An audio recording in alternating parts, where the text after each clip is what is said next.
Baik, selamat pagi, 107,7 FM, Jala Svepa Jaya Maheswara Samudra. Sapan Paut hadir kembali tentunya di tengah ruang dengar Anda di edisi di akhir bulan Mei 2023. Di mana Jajamers tadi pagi, Kepala Staf Angkatan Laut ini sudah langsung mengambil apel khusus untuk warga Mabesal.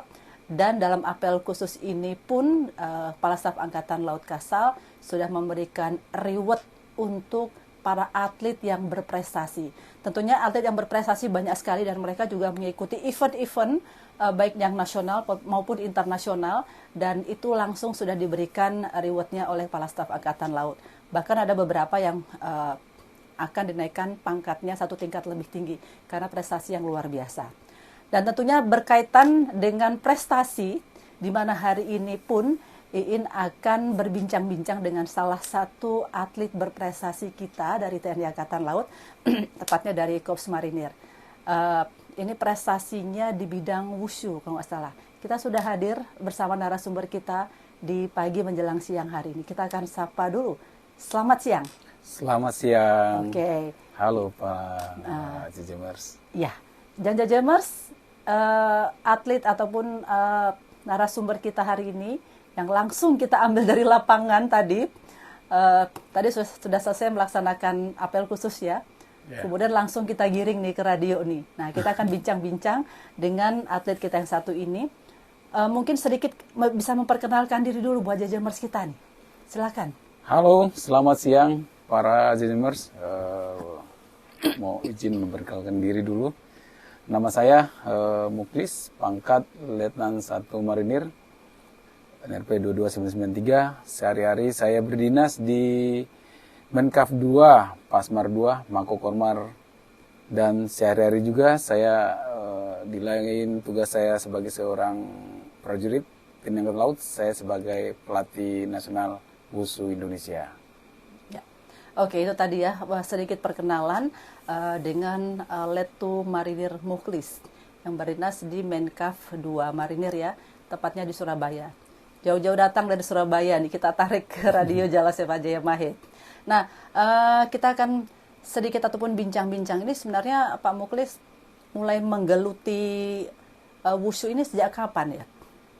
Kalau sedikit saya menceritakan ya, dulu sebelum saya menjadi seorang prajurit, saya seorang atlet di daerahnya, latihan biasa, itu mulai dari saya latihan silat, taekwondo, terus boxing. Setelah saya masuk Angkatan Laut tahun 2003, kebetulan di dinas saya itu di Kavaleri Menkaf 2 itu ada olahraga karate. Dari situ saya masuklah karate. Seiring berjalan waktu, ada wushu, saya ikut wushu. Mulai dari pengantaran saya udah mulai masuk di atlet nasional dari tahun 2005 itu. Sampai sekarang setelah pensiun 2016 PON, habis PON 2016 saya lanjut menjadi, dipercaya lagi untuk jadi pelatih. Jadi pelatih. Nah, ini sebelum kita berbicara tentang menjadi seorang pelatih, tentunya banyak sekali kegiatan-kegiatan yang ataupun kejuaraan-kejuaraan yang dilaksanakan ya. Apalagi tadi backgroundnya sebelum masuk menjadi TNI Angkatan Laut sudah punya basic di karate, gitu ya, di pencaksilat atau di bela diri lah, sudah di bela diri begitu ya. Ini sebelum menjadi seorang pelatih nih, kira-kira nih eventnya apa aja yang pernah digeluti ataupun diikuti? Ya, selama ini sih banyak event. Kalau untuk event-event daerah saya udah nggak tahu berapa banyak. Kalau terakhir yang event internasional selama saya masih atlet, saya juara medali SEA Games, juga saya juara nasional di wushu. Di luar dari saya wushu, saya juga pemegang sabuk nasional Muay Thai dan juara kickboxing, dan saya juga petarung mixed material di nasional juga, seperti itu. Cocok sekali dengan korpsnya, ya, seorang petarung, marinir seorang petarung. Jadi cocok sekali dengan olahraga yang digelutinya juga. Nah, kembali lagi ini dengan begitu banyak prestasi-prestasi yang sudah diperolehnya, begitu ya. Dan sekarang menjadi seorang pelatih, begitu ya. Betul. Ini sebenarnya sejak kapan sih mulai menjadi pelatih setelah menjadi pemeran utama begitu ya? Siap. Ya, gimana ini Pak Muklis?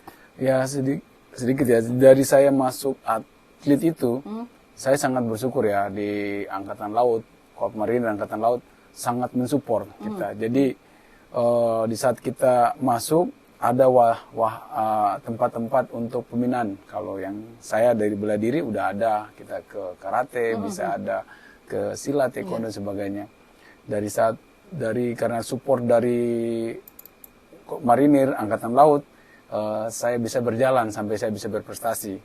Bahkan dari support itu dukungan saya untuk bisa lanjut sampai sekolah saya untuk bisa jadi perwira.